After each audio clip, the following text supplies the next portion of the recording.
केला आहे की बाबा जतचं नामांतरण होत आहे, तर जतचं नामांतरण होत नसून जतला फक्त देवभूमी हा दर्जा प्राप्त करून देण्यासाठीचा हा प्रस्ताव आहे.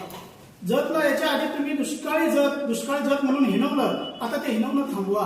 आता आमच्या माध्यमातून, आमदार साहेबांच्या माध्यमातून जतला देवभूमी जत हा दर्जा प्राप्त करून देण्यासाठी आम्ही प्रयत्न करतो. तुम्ही लोकांच्या मध्ये जाताय, संभ्रम निर्माण करताय की बाबा तुमची आयडेंटिटी बदलावी लागणार आहे, आधार कार्ड बदलावे लागणार आहे, त्याच्यानंतर तुमचं मतदान कार्ड बदलावं लागणार आहे, तुमचे पॅन कार्डवरचे नाव बदलावे लागणार आहेत. असं काहीही नसून फक्त जतला देवभूमी दर्जा प्राप्त करण्यासाठीचे हे प्रस्ताव आहे हा. आणि त्याच्यानंतर तुम्ही म्हणता की बाबा आमदार साहेबांनी काही कामं केली नाहीत. हे काय आहेत कामं? जत नगरपालिकेच्या पाणी पुरवठा योजनेसाठी 79 कोटी रुपयाची योजना आमदार साहेबांनीच तर मंजूर केली.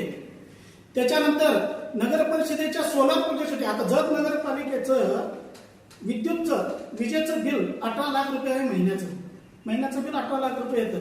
हे आमदार साहेबांना ज्यावेळी कळलं त्यावेळी आमदार साहेबांनी सोलार प्रोजेक्टसाठी प्रशासनाकडे मागणी केली आणि त्याच्यासाठी 13.5 कोटी रुपयाची मागणी आमदार साहेबांनीच केलेली आहे. त्याच्यानंतर नगर परिषदेच्या इमारतीसाठी 10 कोटी रुपये आमदार साहेबांनी दिले. आता येत्या 14 तारखेला त्या इमारतीचं उद्घाटन सोहळा संपन्न होणार आहे. प्राणी संग्रहालयासाठी 106 कोटी रुपये मंजूर झालेले आहेत आणि ते परवाच प्राणी संग्रहालयासाठी जी टीम आली होती ती पाहणी करायला आमदार साहेब त्यांच्या सोबत होते आणि त्यांनी प्रस्तावित असं केंद्र शासनाकडे पाठवलंय. लवकरात लवकर ते प्राणी संग्रहालयाचं एक काम मार्गी लागेल आणि जत करण्यासाठी नाट्यगृहासाठी आमदार साहेबांनी प्रस्ताव ठेवला. नाट्यगृह आपल्या जतमध्ये उभं राहत आहे. त्याच्यानंतर नमो उद्यान आता उद्या परवाच उद्घाटन आहे 14 तारखेला नमो उद्यानचं आणि मुलांच्यासाठी अभ्यासिकेचं आणि आरटीओ कार्यालयाचे उद्घाटन होत आहे. एवढी कामं जतमध्ये आमदार साहेब करत आहेत आणि जतमध्ये आमदार साहेबांच्या माध्यमातून विकासाचा रथ मोठ्या सुसाट वेगाने सुटलाय. हे तरी त्या विरोधकांचं पोटशिव आहे की बाबा आमदार साहेब असं करतात आणि आमदार साहेब काही करत नाही. आमदार साहेब काही नाव बदलत नाहीये. आमदार साहेब फक्त जतला जो दुष्काळाचा कलंक लागलाय तो पुसण्याचं काम त्यांनी करतायत.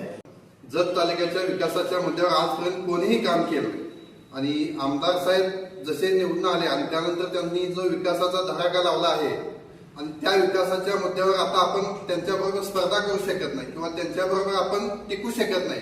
विकासाच्या मुद्द्यावर काहीही बोलता येत नाही. त्यामुळे आपण त्या मुद्द्यावर न बोलता कुठेतरी जनतेमध्ये संभ्रम निर्माण करावा आणि जनतेचं कुठेतरी दिशाभूल करावी या हेतूनं जतच्या नामांतराचा विषय घेतला गेला. ऍक्च्युअली जतचं नामांतर होणारच नाही. जत हे नाव राहणारच आहे.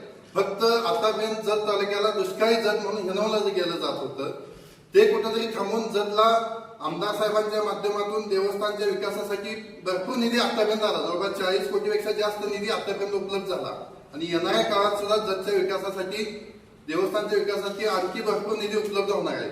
त्यासाठी जतला देवभूमीचा दर्जा आमदार साहेबांनी महाराष्ट्र शासनाच्या माध्यमातून आता 1-2 दिवसात तो होईल.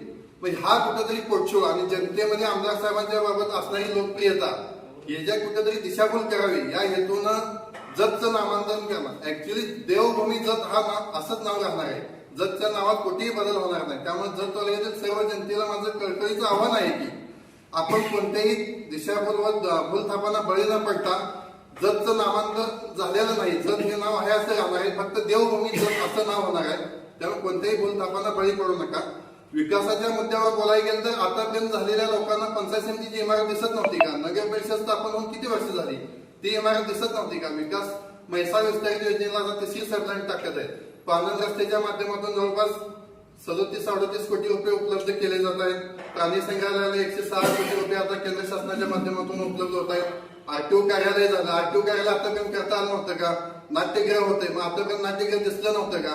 आपण ही पदावर येऊन गेले. आपण तालुक्यासाठी काय केलं याचं सगळ्यांनी स्वतः आत्मपरीक्षण करावं आणि त्यानंतर आमदार साहेबांनी केलेल्या विकासाच्या मुद्द्यावर बोलावं.